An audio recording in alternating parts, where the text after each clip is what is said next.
It's beginning to look a lot like assholes everywhere I turn. Idiots all around, stupid fucks all around. I wish I could run them over with a lawnmower. That didn't quite work, did it? Oh, fuck.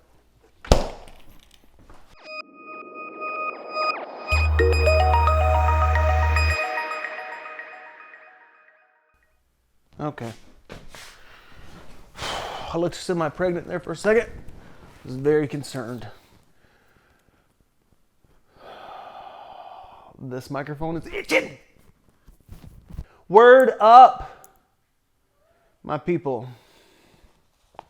You people. Word up. Here's your daily dose of cat asshole. Chuck, settle down. Thank you for joining me and my camera on our wandering focus tonight. This is a thanks Jim session, so be prepared. Listen, the camera has a hard enough time finding my face. If you're out, I would apologize, but Chuck, calm down, buddy. I know that I'm the one that's not calm. Lay down. Be cool. Too cool for school. All right, look. So let me give you a heads up. Nope. Let me catch you up on where we are. Big news. Not really big news to anyone but me. I kind of get the feeling that no one really gives a shit except me. I mean, I do. That's not true.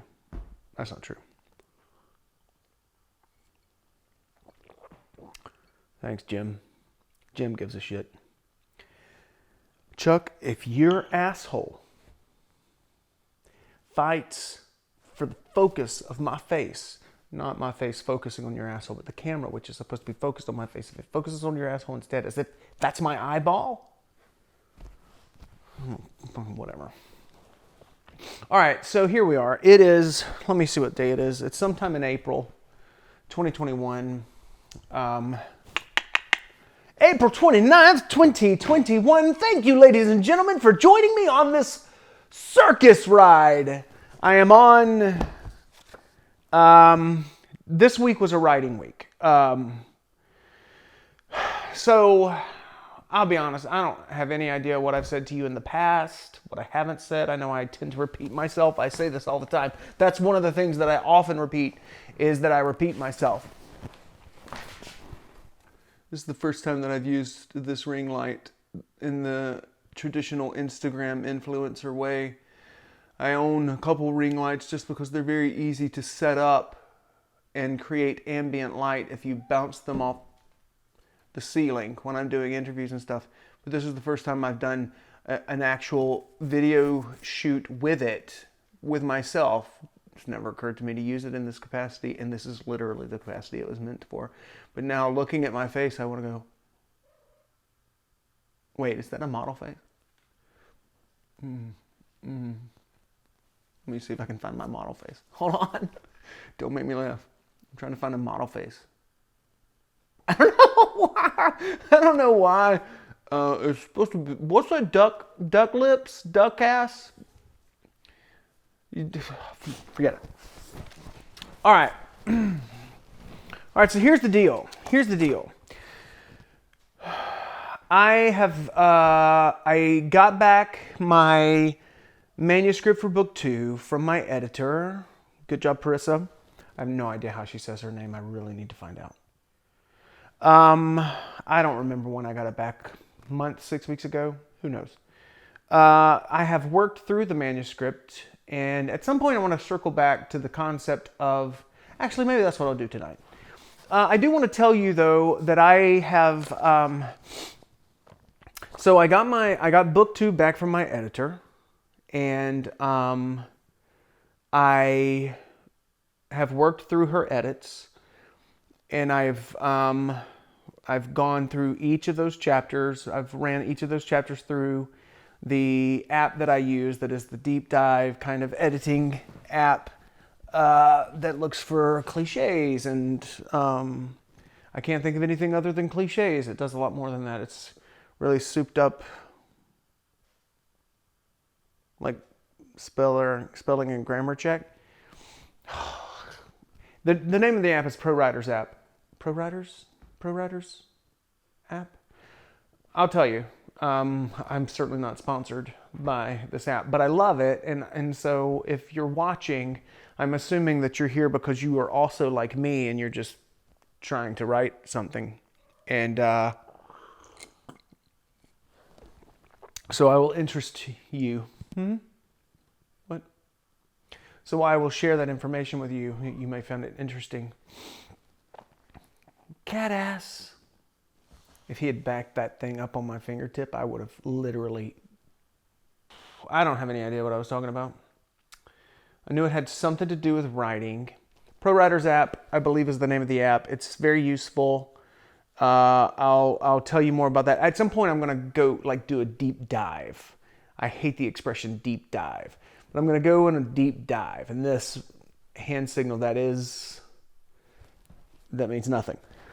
Into this app, and another app that I use, Master Writers, I think. Those are the two apps that I use to help me write. And but don't worry, I don't depend on them, because I live in the butthole of society where reliable Wi-Fi is like a cruel joke.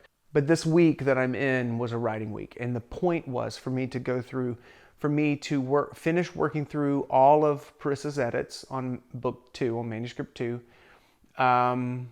make any changes, and then beginning next week, I will begin on page 1 of book 1, and I will do my final read through of both manuscripts. And once I've finished that read through, babies are shut, never to be read by me again until after they are published. And I can even tell you, you don't know what this is. This is a schedule. I can tell you publish dates or publish months. So, book 1 will be published January 2022. Book 2 will be published February 2022. And book 3 will be published July 2022. And here's why. So you may be asking me, Eric, I thought you were publishing in the fall. Huh? Well, I was. But then I had a consultation with a nice lady named Rebecca. Can't remember her last name. Again, I used Reedsy.com. I'm not sponsored by Reedsy. I'm sponsored by me. But anyway, but Reedsy is a very helpful tool. I know that there are other tools that kind of broker editors and writers and everything, but Reedsy is the only one that I've used. So disclaimer. But I've been very happy with my editor. I've been very happy with the process of finding professionals, both editors and now marketers. You can find cover designers, people to do your layouts. There's another interesting thing that I've learned this week. I'm not going to go into this right now, though. But this right here is, I have broken it down into some basic steps.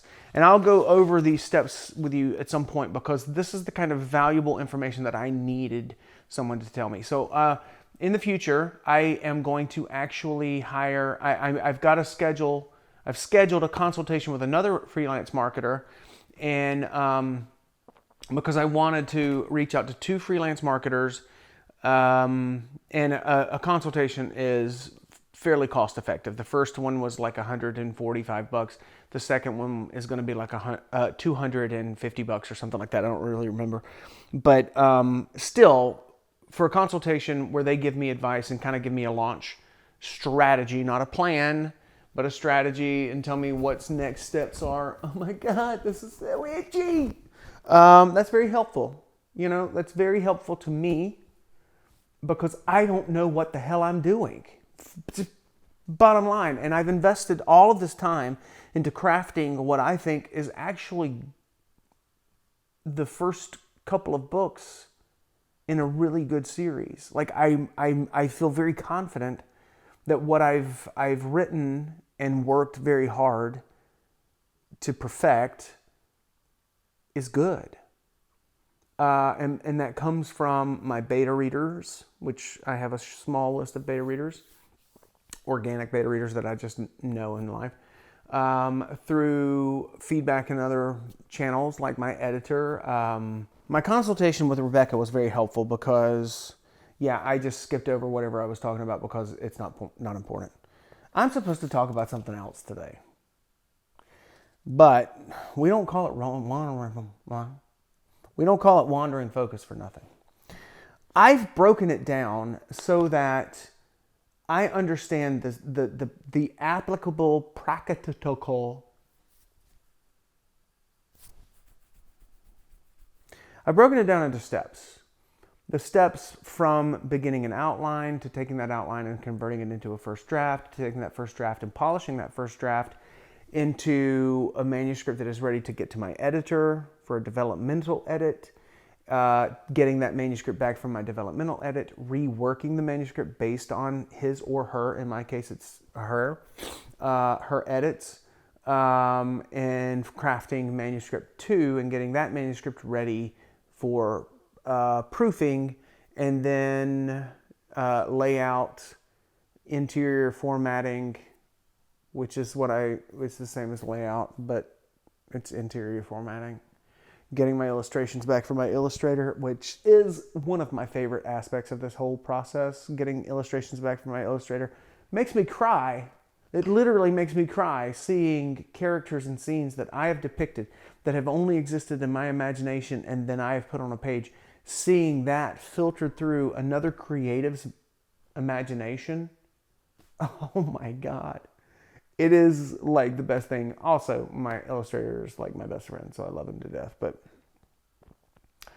what if I bit your tail off, Kat? Would you hate me? All right. The point of this is I have an outline now. I know it takes me just under 2 years, start to finish. If I have no outline and I'm starting from scratch, it takes under 2 years. Now, obviously, this is theoretical.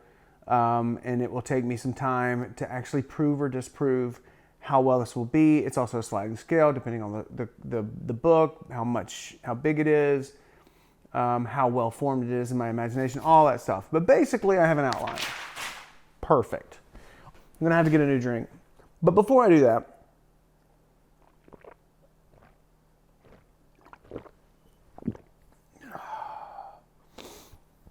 before I get a new drink, allow me to tell you what our topic is going to be today. It's hilarious that I'm only now saying what I want to talk about. I want to talk about my beta reader versus my editor. The difference between those two voices of input. Yep. My hand tastes like Chuck's asshole.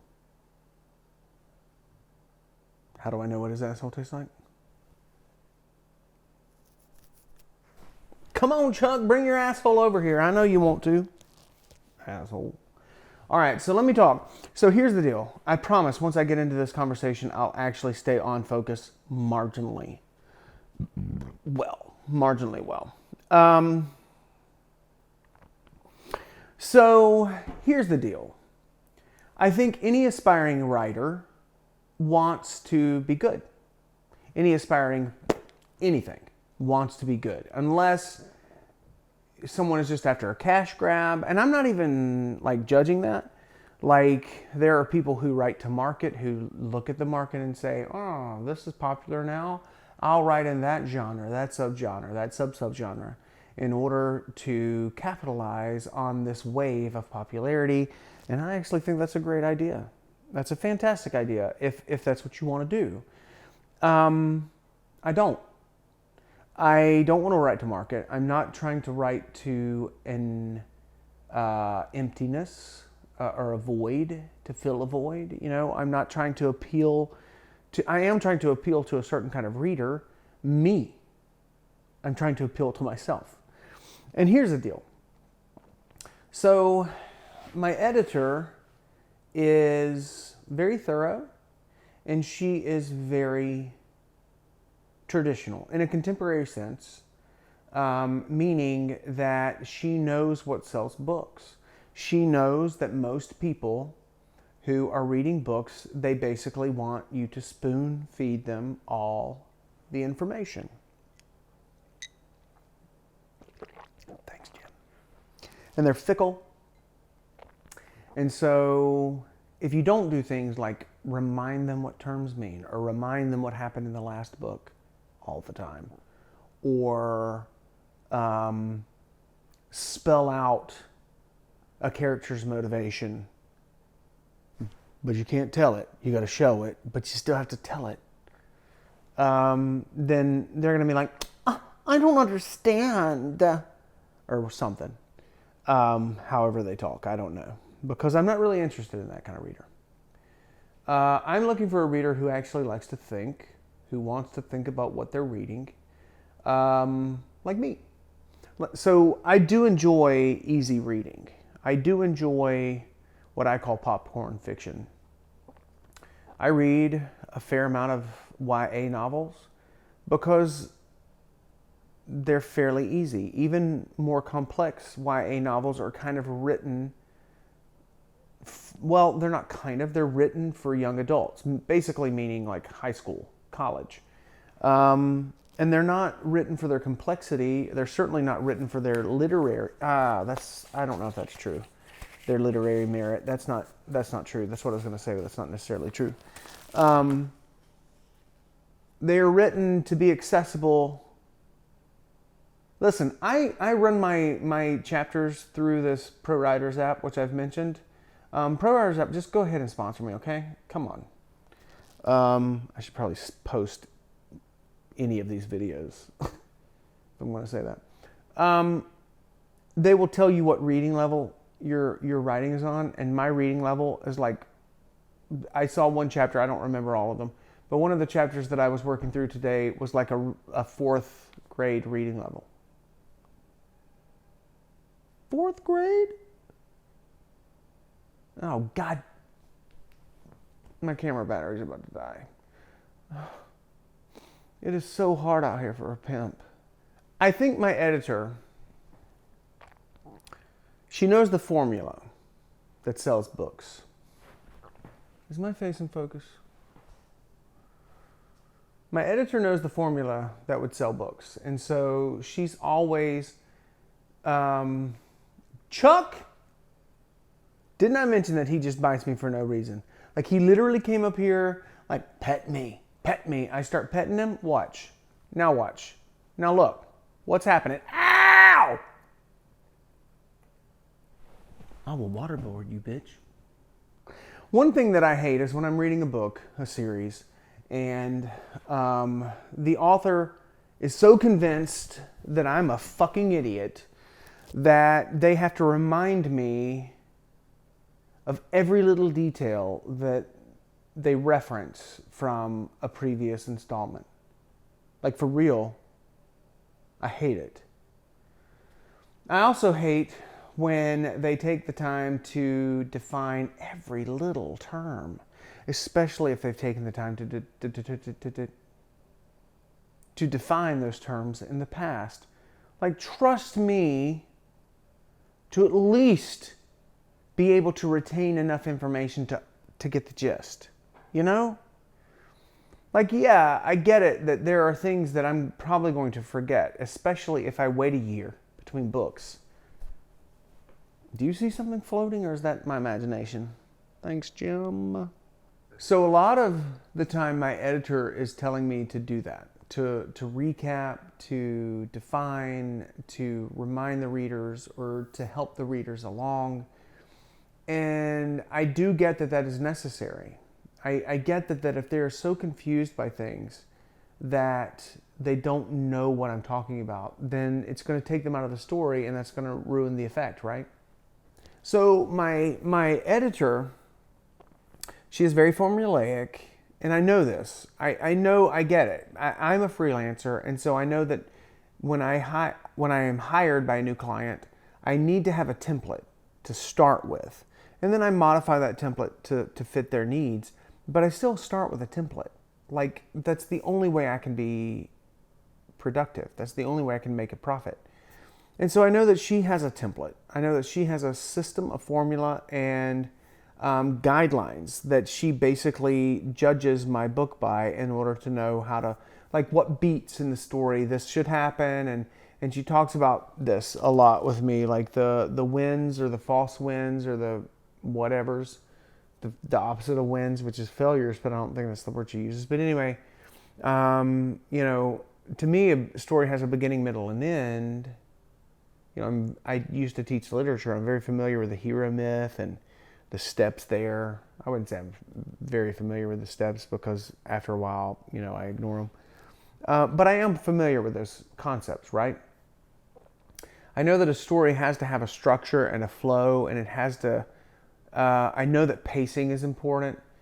And she basically has a formula for how that pacing should flow. And she does admit, or admit sounds like she's conceding, she does acknowledge the fact that it's a guideline. Oh my God, I'm about to quote Pirates of the Caribbean. No, I'm not. You're about to quote Pirates of the Caribbean. I guarantee it. Those are more like guidelines rather than like hard and fast rules. Told ya! Knew you were going to do it. Did you do it? Tell me. Tell me the truth. Did you do it? So my editor is very, very aware of this formula that works and the beats. And she acknowledges that these beats and this formula is more of a guideline rather than hard and fast rules that I have to follow. And it's certainly the kind of thing that if I was starting from nothing, then I could definitely say, all right, so this is the beginning. These are the points along the way. These are the beats that I need to meet. So let me go ahead and plot these points, and then I can fill in the story around those points. That's definitely a way to write. That would be an easy way for me to write to market and still write some really captivating, fun stuff. But that's not the way I want to write. So, you know, I would say when I'm thinking about my favorite authors and what they accomplish, what makes them my favorite authors, Neil Gaiman, Robert McCammon. Okay, my brain is dead. My brain is fried. I'm tired. I don't think it's Jim Beam, but that's probably part of it. Anyway, the authors that I love to ride.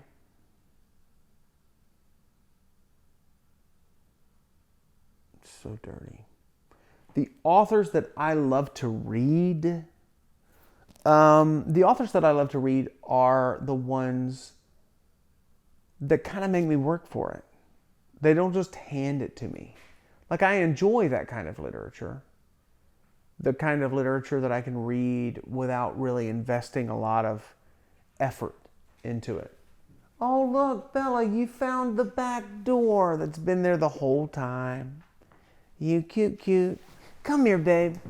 Come here. You need to be on this video with me. You need to be on this video. She never gets on the furniture with me, so she's like, I don't know what's happening right now, but I love it. Yes, I do. All right, so editor, formula. Yeah. Let me talk about my beta reader. My beta reader, there's no formula to it when it comes to her. So my beta reader, I affectionately refer to as the German because she's German. She lives in Bielefeld, Germany. And we were friends in high school. My senior year of high school, she was an exchange student. She joined me on this writing journey a few years back and became my beta reader. And I can tell you, I have a couple other beta readers. My illustrator is a beta reader. I have a few other friends who are beta readers, some who've only read one book, some who read everything and give me actual valuable feedback, which is invaluable, by the way, if you're watching, if you've read one of my books and you're a beta reader, that kind of feedback is invaluable. Honest feedback, oh my God, I cannot stress how important that is, how good that is for me. Like, it helps me so much. Hey, baby girl. You'll get snacks later. I don't know what time it is. I am covered in dog hair. So my beta reader,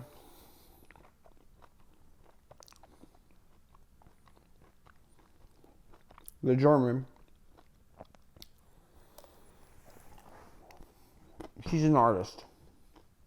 Her art is very subjective by design, I would say. Meaning, she wants the people who experience her art to interpret it, to come to their own conclusions about how they feel about it. So as a reader, she likes literature that is subjective. Not literature that makes things easy for the reader. Where my editor is very formulaic in her approach, at least with her starting point. My beta reader starts in outer space with no formula, no grounding, and she wants the story to move her. Characters, all of those things, obviously, but she wants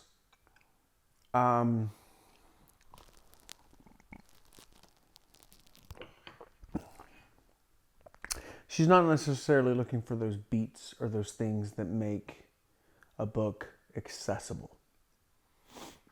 She wants to connect to it. She wants the book to draw her in to the point that she connects to it. So here's kind of the way I see it. So the German, she is very focused on why characters do what they do, what their psychology is, what their motivation is, those kinds of things. Which sounds fairly simple on the surface, except that she is a complex human being because all human beings are complex, and she gets that. And so she expects my characters to be complex as well. So it's not enough for them to just hit their beats. It's not enough for them to remain in character, because sometimes remaining in character actually requires that they act out of character, or that they act irrationally for them. And she's very, very, very invested in the psychology and the motivation and the repercussions and how those events play out. And so am I. So I have my editor and my beta reader on opposite ends of the spectrum. So one of the things that I've been struggling with, I have a friend that I met on a writers group on Facebook, fantasy and science fiction writers group. His name is Reese. He lives on the other side of the country, so we've never actually met, but we've been emailing and communicating for a while now. I don't know, a couple months, not that long. I put this question to him, like, what is the most important thing here? What should I really take into consideration? Because often my editor and my beta reader are at odds against each other. Not always, but a fair amount of time they're at odds with each other. And I look at this and I see my beta reader as being focused in the heart and soul. And I see my editor as being focused on the mechanics. And for me, the heart and soul obviously seems like the most important aspect. But if the mechanics don't work, the heart and soul doesn't work. Like if the mechanics of my physical body aren't actually doing everything, or at least what is required of them to do to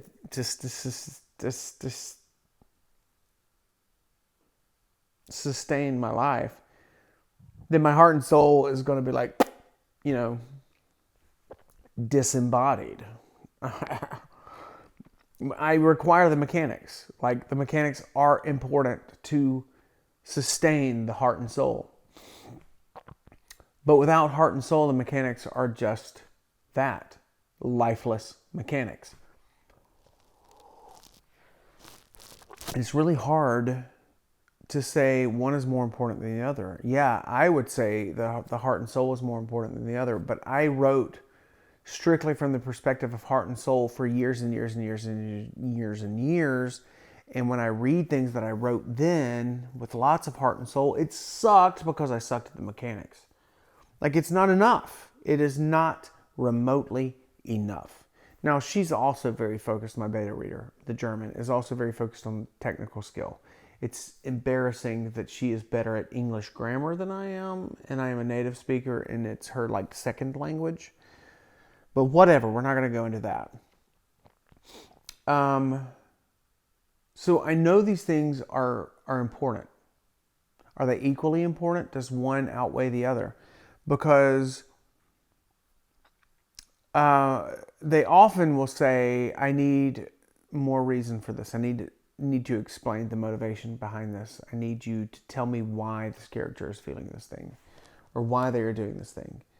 And I'm like, no, I'm not going to tell you that. I'm not going to spoon feed you this information. If you were in that situation, you would do the same thing because you understand. Here's a good example. I make a very simple statement in my second manuscript toward the end of the book. It says Eliot wanted to die. Now, he is having a conversation with who is, for all intents and purposes, a witch, but she's a good guy. And she is trying to give him advice, but she is very blunt. And she's giving him some bad news, and in reaction to that bad news, there's just this simple line: Eliot wants to die. So the German, she didn't question that. She got it. Like, she understood immediately that Eliot was overwhelmed. He couldn't process. He was a danger. He was a risk. And so a natural reaction to that would be at least a fleeting thought. If I was just out of the picture, this would be so much easier. Right? My editor, she said, why? Why does he want to die? And see, I love the fact that she asks me why, because a lot of times I know the motivation behind a character's actions, but just because I know it doesn't mean you, the reader, would know it. But in this particular case, I was like, what are you talking about? Why? It's very obvious why. Because any of us in his situation would be like, okay, I give up. Time out. Right? I need to just back up. We'd get it. I don't need to tell you why. And if you don't know why he feels that, then you haven't been paying attention. I'm not going to spell that out for my readers. On the other hand, I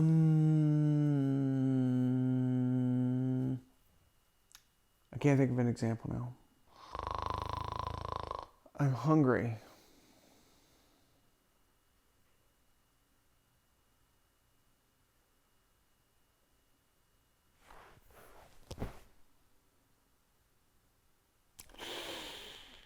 So there are things that my editor has suggested that she wants more information on, and I've actually obliged because I get it. But I can't remember any of those right now. So rather than wasting any more of your time, here is the dilemma that I have.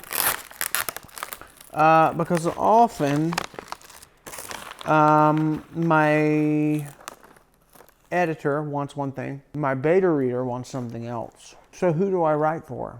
My editor, who's all about the mechanics, the construction, the formula, the beats, or my beta reader, the German, who's all about the psychology, the heart and soul, all these intangible things. I don't write for either. I write for my alpha reader, who is me. The point is weighing out why I write the way I write and who I'm writing for, who I'm writing to. I balance my editor and my beta reader. My editor, I feel like, is helping me write for mass appeal. My beta reader is helping me write for more of an intellectual reader, more of an interpretive reader. I don't write for either of these. I write for a combination of the two, but I write for myself because that's the only gauge that I have. I've written things in the past and I thought, I love it, I love it, I love it. But then I didn't read it again. And when I do go back and I read it, I realize I don't love it. It sucks because it's shit. But I feel confident in my ability to write now. I see how my skills have elevated. And I have these two opposite but equally vital voices giving me input. And that somehow brings me closer to the center of what I'm hoping for. And so, yeah, if someone reads my books, I want them to work for it a little bit. I'm not going to hand feed them. I'm not going to spoon feed them. On the other hand, I don't want to be so obtuse that they don't get it.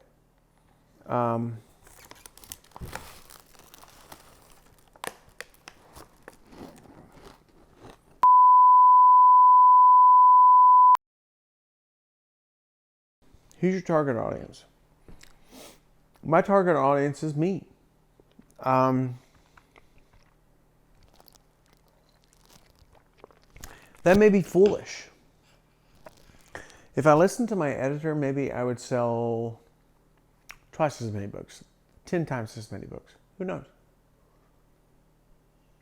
If I listened to my beta reader, maybe I would sell a fraction of the books, because the people who love my books would love them because they don't fit into normal parameters.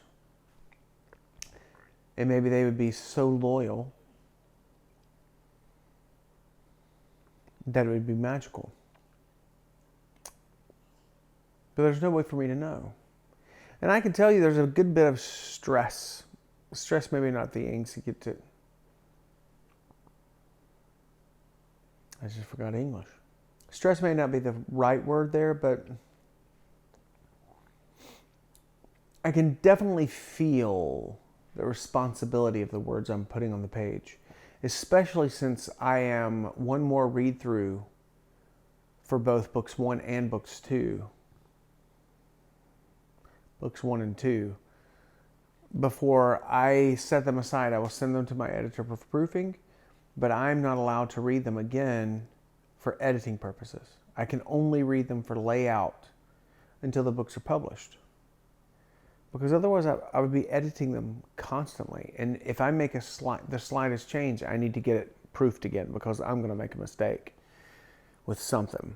Because that's my nature. So I have one more read through. And there are aspects of these stories that I'm like, oh my God, did I make the right choice? And I don't mean the right choice. Like, I do believe that I followed the story where it led. I had a vague understanding of where it would end up, but I didn't dictate the story's path. But I did choose the beginning points. I did choose some of the big beats. You know, I did choose what some of the antagonists, the main primary antagonists would be. And there's some difficult material to cover there. So now I'm wondering, did I make the right choices? Will I alienate readers? Will they follow me on this journey past book 2? Because book 2 is intense. Like, there's a strong possibility that there will be people who check out after chapter 1. Like, for real. Well, we'll see. I don't know. But I made a choice and I'm writing for me. That's it. So I'm interested, for those of you who are writers, who you're writing for and what you find in this process. I promise I will come back and I will tell more about the practical stuff, like my outline and the steps necessary to get a book to get a book published. Yeah, I'm going to do a video on that without alcohol. So that'll come later. In the meantime, appreciate it. Appreciate that you're here. I don't really think there's anybody here, but appreciate that you're here. Yeah, peace out, home skillets. How about this basketball with eyes and a nose? How about this basketball? I had that coming.